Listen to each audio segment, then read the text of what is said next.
11/7/2026 ನಡೆದಂಥ ಲೋಕ ಅದಾಲತ್ನಲ್ಲಿ ನಾವು ಬೀದರ್ ಜಿಲ್ಲೆಯಿಂದ ಒಟ್ಟು 74,056 ಪ್ರಕರಣಗಳನ್ನು ಇತ್ಯರ್ಥಪಡಿಸಿದ್ದೀವಿ.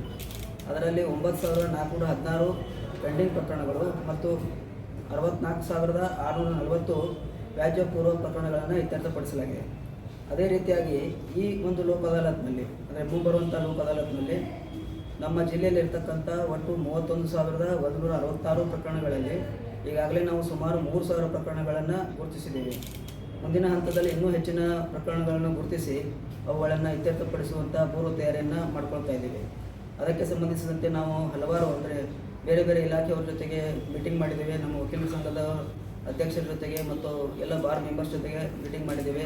ನಮ್ಮ ಎಲ್ಲ ನ್ಯಾಯಾಧೀಶರು, ಜಿಲ್ಲೆ ಇರ್ತಕ್ಕಂಥ ಎಲ್ಲ ನ್ಯಾಯಾಧೀಶರೊಂದಿಗೆ ಮೀಟಿಂಗ್ ಮಾಡಿದ್ದೇವೆ.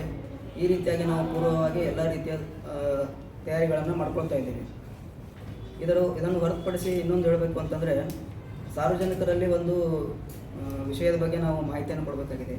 ಏನಂದರೆ, ನಮ್ಮದು ನಾಲ್ಸಾದಿಂದ 15100 ಇದು ನಾಲ್ಸಾದ ಟೋಲ್ ಫ್ರೀ ನಂಬರ್. ಅಂದರೆ ಯಾವುದಾದ್ರೂ ಕಾನೂನಾತ್ಮಕವಾಗಿ ಯಾವುದೇ ಒಬ್ಬ ವ್ಯಕ್ತಿಗೆ ಏನಾದರೂ ಸಮಸ್ಯೆಗಳಿದ್ದರೆ ಅವರು ಅದರ ಬಗ್ಗೆ ಮಾಹಿತಿಯನ್ನು ತಗೋಬೇಕಾಗಿತ್ತು ಅಂದರೆ ಈ ಒಂದು ನಂಬರ್ಗೆ ಕಾಲ್ ಮಾಡಿದರೆ ಅದು ನಮ್ಮಲ್ಲಿರ್ತಕ್ಕಂಥ ನಾಲ್ಸಾಗೆ ಹೋಗುತ್ತೆ.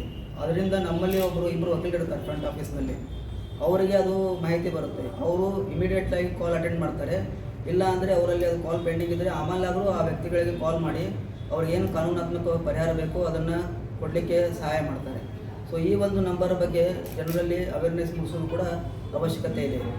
ಈ ನಿಟ್ಟಿನಲ್ಲಿ ತಾವೆಲ್ಲರೂ ಕೂಡ ಇದರ ಬಗ್ಗೆ ಒಂದು ಹೆಚ್ಚಿನ ಪ್ರಚಾರವನ್ನು ಕೊಟ್ಟು ಜನರಲ್ಲಿ ಅರಿವು ಮೂಡಿಸಲಿಕ್ಕೆ ಸಹಾಯ ಮಾಡ್ತೇವೆ ಅಂತೇಳಿ ನಾನು ಆಶಿಸ್ತಾ ನಮ್ದು ಎರಡು ಮಾತುಗಳನ್ನು ಎಲ್ಲರಿಗೂ ನಮಸ್ಕಾರ.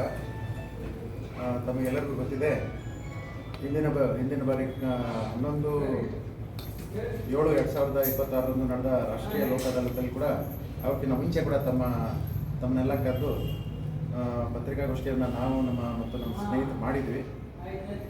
ಒಳ್ಳೆಯ ಬೆಂಬಲ ಸಿಕ್ತು. ನಿಮ್ಮ ಸಹಾಯ ಮತ್ತು ಸಹಕಾರ ಪ್ರಚಾರಕ್ಕೆ ನಮ್ಮ ಬೀದರ್ ಯೂನಿಟ್ ಕಡೆಯಿಂದ, ವಿಶೇಷವಾಗಿ ಜಿಲ್ಲಾ ಕಾನೂನು ಸೇವೆಗಳ ಪ್ರಾಧಿಕಾರದಿಂದ ಪತ್ರಿಕಾ ಮಾಧ್ಯಮಕ್ಕೆ ಮತ್ತು ನಿಮ್ಮೆಲ್ಲ ಸ್ನೇಹಿತರಿಗೆ ಧನ್ಯವಾದಗಳನ್ನು ತಿಳಿಸಲು ಬಯಸ್ತೀನಿ.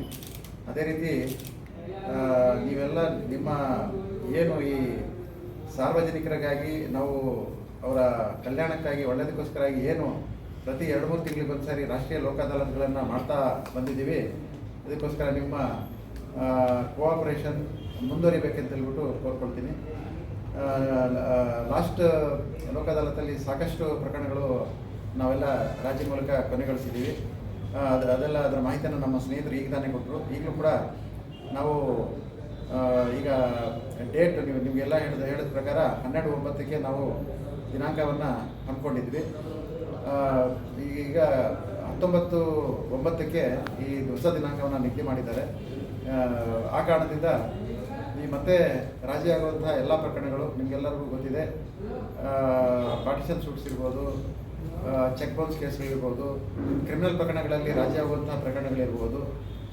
ಇಂತಹ ಯಾವುದೇ ರಾಜಿ ಆಗುವಂತಹ ಪ್ರಕರಣಗಳನ್ನು ನಾವು ಈ ರಾಷ್ಟ್ರೀಯ ಲೋಕ ಅದಾಲತ್ ಸಮಯದಲ್ಲಿ ತೆಗೆದುಕೊಂಡು ರಾಜಿ ಅನುಸಂಧಾನದ ಮೂಲಕ ಬಗೆಹರಿಸಿ ಮುಗಿಸೋದಕ್ಕೆ ಪ್ರಯತ್ನ ಮಾಡ್ತೀವಿ. ನಮ್ಮದೆಲ್ಲ ಈ ಪ್ರಯತ್ನ ಸತತವಾಗಿರ್ತದೆ. ಈ ಒಂದು ದಿನದ ಕೆಲಸ ಎಲ್ಲ ಪ್ರತಿದಿನ ಮಾಡ್ತಾ ಇರ್ತೀವಿ.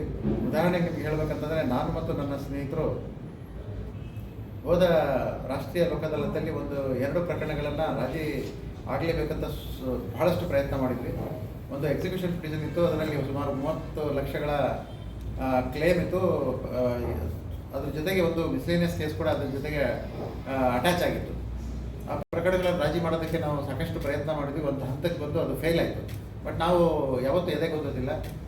ನಿಮ್ಮ ಮಾಹಿತಿಗಾಗಿ ಹೇಳ್ತಾ ಇದ್ದೀನಿ, ನಿನ್ನೆ ಆ 2 ಪ್ರಕರಣಗಳನ್ನು ನಿನ್ನೆ ನಡೆದಂತಹ ಸಾಮಾನ್ಯವಾದ ನಾರ್ಮಲ್ ಕೋರ್ಟ್ ಪ್ರೊಸೀಡಿಂಗ್ಸಲ್ಲಿ ನಾನು ಮತ್ತೊಮ್ಮೆ ಸುಮಾರು ಅರ್ಧ ಗಂಟೆಗಳ ಕಾಲ ಮಾತುಕತೆ ನಡೆಸಿ 29 ಲಕ್ಷಕ್ಕೆ ಚಿಲ್ಲರೆ ಲಕ್ಷಕ್ಕೆ ಇದ್ದ ಕ್ಲೈಮನ್ನು 21 ಲಕ್ಷಕ್ಕೆ ಸೆಟಲ್ ಮಾಡಿ, ಅಲ್ಲೇ ಸ್ಪಾಟಲ್ಲೇ ಡಿ 21 ಲಕ್ಷಕ್ಕೆ ಡಿ ಕೊಡಿಸಿ, ಮಿಸ್ಲೇನಿಯಸ್ ಕೂಡ ನಿನ್ನೆ ಕೂಡ ಮಾಡಿ ರಾಜಿ ಸಂಧಾನದ ಮೂಲಕ ಮಾಡಿ ಮುಗಿಸಿದ್ದೀನಿ.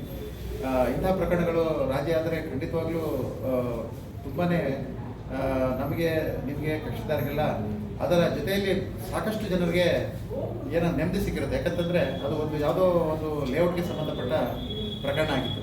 ಅದರಿಂದ ಸಾಕಷ್ಟು ಜನರು ಯಾರು ಹಣ ಹಾಕಿದ್ರು ಆ ಲೇಔಟ್ಗಳೆಲ್ಲ ಎಲ್ಲನೂ ಗೊಂದಲಕ್ಕೀಡಾಗಿರ್ತಾರೆ, ಟೆನ್ಷನಲ್ಲಿರ್ತಾರೆ ಅಂತ. ಈಗ ಏನಾಯಿತು, ರಾಜ್ಯ ಹಾಕಿ ಮುಗಿದ ತಕ್ಷಣಕ್ಕೆ ಎಲ್ಲರೂ ನೆಮ್ಮದಿಯಿಂದ ಸೈಟ್ ತೊಗೊಂಡವರು ಎಲ್ಲರೂ ನೆಮ್ಮದಿಯಿಂದ ತಮ್ಮ ಜೀವನ ನಡೆಸ್ಕೊಬೋದು. ಇದೇ ರೀತಿ ನಾವು 19/9 ಕೂಡ ಈ ಪ್ರಯತ್ನ ಮುಂದುವರಿಸ್ತೀವಿ. ದಯಮಾಡಿ ನಿಮಗೆಲ್ಲರಿಗೂ ಹೇಳೋದು, ಇದರ ಲೋಕ ಅದಾಲತ್ ಉಪಯೋಗಗಳನ್ನು ನೀವೆಲ್ಲ ನಿಮ್ಮ ಪತ್ರಿಕಾ ಮಾಧ್ಯಮ ಮೂಲಕ ಜನರಿಗೆವರೆಗೂ ತಲುಪಿಸಿ ಇದರ ಲಾಭವನ್ನು ನೀವು ಅವರಿಗೆಲ್ಲ ತಿಳಿಸ್ಕೊಟ್ಟು ಇದರ ಉಪಯೋಗ ಪಡ್ಕೊಳ್ಳೋದಕ್ಕೆ ನೀವೆಲ್ಲರೂ ನಮ್ಮ ಜೊತೆಗೆ ಕೈ ಜೋಡಿಸಿ ಸಹಾಯ ಮಾಡಬೇಕಂತ ನಿಮ್ಮೆಲ್ಲರನ್ನ ಕೋಡ್ಕೊಳ್ತೀನಿ. ಅದರ ಜೊತೆಗೆ ನಿಮಗೆಲ್ಲರಿಗೂ ಗೊತ್ತಿದೆ, ಲೋಕ ಅದಾಲತ್ ಜೊತೆಗೆ ಇನ್ನೊಂದು ಮೀಡಿಯಮ್ ಆಫ್ ಸೆಟಲ್ಮೆಂಟ್ ಅಂತಂದರೆ ಮೀಡಿಯೇಷನ್ ಅಂತ ಹೇಳ್ತೀವಿ, ಮಧ್ಯಸ್ಥಿಕೆ. ಮತ್ತು ಈಗ 3ನೇ ಆವೃತ್ತಿಯ ಮೀಡಿಯೇಷನ್ ಡ್ರೈವ್ ಪ್ರಾರಂಭ ಆಗಿದೆ. ಮೀಡಿಯೇಷನ್ 3.0 ಪ್ರಾರಂಭ ಮಾಡಿದ್ದೀವಿ. ಅದರಲ್ಲಿ ಕೂಡ ಪ್ರಕರಣಗಳನ್ನು ನುರಿತ ಮಧ್ಯಸ್ಥಿಕೆದಾರರ ಹತ್ರ ಕಳಿಸಿ ಚರ್ಚೆ ಮಾಡಿ ಸೆಟಲ್ ಮಾಡೋದಕ್ಕೆ ನಾವು ಪ್ರಯತ್ನ ಮಾಡ್ತಾ ಇದ್ವಿ. ಈ ಮೀಡಿಯೇಷನ್ 3rd ಡ್ರೈವ್ ಏನು ನಡೀತಾ ಇದೆಯೋ ಅದರಲ್ಲಿ ಕೂಡ ಸಾರ್ವಜನಿಕರು ತಮ್ಮ ಪ್ರಕರಣಗಳನ್ನು ಮಧ್ಯಸ್ಥಿಕೆದಾರರಿಗೆ ನಾವೆಲ್ಲ ಅದನ್ನ ರೆಫರ್ ಮಾಡ್ತೀವಿ, ಅಲ್ಲಿ ಕೂಡ ಚರ್ಚೆ ಮೂಲಕ ಬಗೆಹರಿಸ್ಕೊಳ್ಬೋದು. ಆದ್ದರಿಂದ ನಾವು ಹೋದ ಸರಿ ಏನು ಪ್ರಕರಣಗಳನ್ನು ರಾಜಿ ಮಾಡಿದ್ವು ಅದಕ್ಕಿಂತ ಹೆಚ್ಚಿನದಾಗಿ ನಾವು ಪ್ರಕರಣಗಳನ್ನು ರಾಜಿ ಮಾಡೋದಕ್ಕೆ ಪ್ರಯತ್ನ ಮಾಡ್ತೀವಿ. ಆದ್ದರಿಂದ ನೀವೆಲ್ಲ ಅದರ ಲೋಕ ಅದಾಲತ್ ಉಪಯೋಗದ ಬಗ್ಗೆ ಪ್ರಚಾರ ಮಾಡಿ ನಮ್ಮ ಜೊತೆಗೆ ಕೈ ಜೋಡಿಸ್ಬೇಕು ಅಂತ ಹೇಳ್ಬಿಟ್ಟು ನಮ್ಮೆಲ್ಲರ ಪರವಾಗಿ ಕೋರ್ಕೊಳ್ತೀವಿ.